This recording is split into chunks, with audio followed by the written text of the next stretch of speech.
लोकसभा चुनाव में मिली बड़ी सफलता के बाद समाजवादी पार्टी बदली हुई दिख रही है। यूपी में ऐतिहासिक जीत के बाद सपा प्रमुख अखिलेश यादव काफी उत्साहित हैं। यही कारण है कि वो यूपी छोड़कर अब केंद्र की राजनीति करने पहुंच गए। लोकसभा चुनाव में सपा यूपी की सबसे बड़ी पार्टी बनकर उभरी। 18वीं लोकसभा के पहले सत्र के दिन सपा की इस जीत का असर देखने को मिला। लोकसभा में सांसदों के बैठने के क्रम में बड़ा बदलाव हुआ है। देश की तीसरी सबसे बड़ी पार्टी बनने के बाद समाजवादी पार्टी के राष्ट्रीय अध्यक्ष अखिलेश यादव अब लोकसभा में पहली लाइन में बैठे दिखे।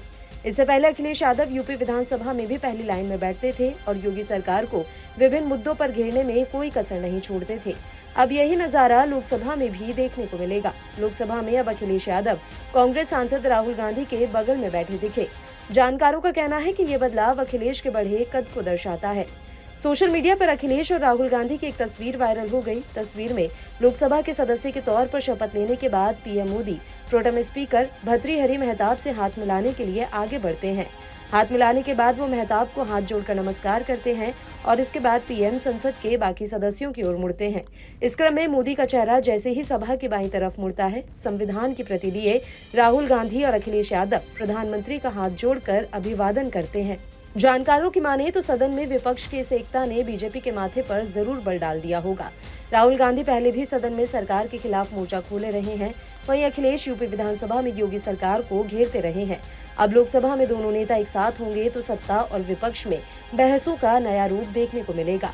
अपनी हाजिर जवाबी के लिए मशहूर अखिलेश यादव के आने से निश्चित रूप से विपक्ष को बड़ी ताकत मिली है।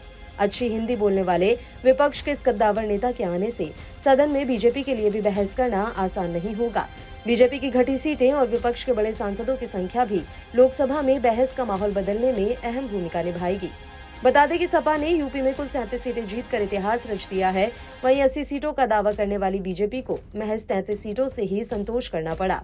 वहीं कांग्रेस को 6 सीटें मिली हैं। इस प्रकार कांग्रेस सपा गठबंधन को कुल 43 सीटें मिली हैं। 18वीं लोकसभा के पहले दिन समाजवादी पार्टी के सांसद हाथ में संविधान लेकर संसद पहुंचे। उनके इस काम से कांग्रेस हाईकमान खुश हुआ और उन्हें बधाई दी। सांसदों के मामले में सपा इस बार तीसरी सबसे बड़ी पार्टी है। पार्टी के 37 सांसद चुने गए हैं। जब 18वीं लोकसभा के पहले दिन सभी सांसद संसद पहुंचे थे तो उनके हाथ में संविधान की कॉपी थी।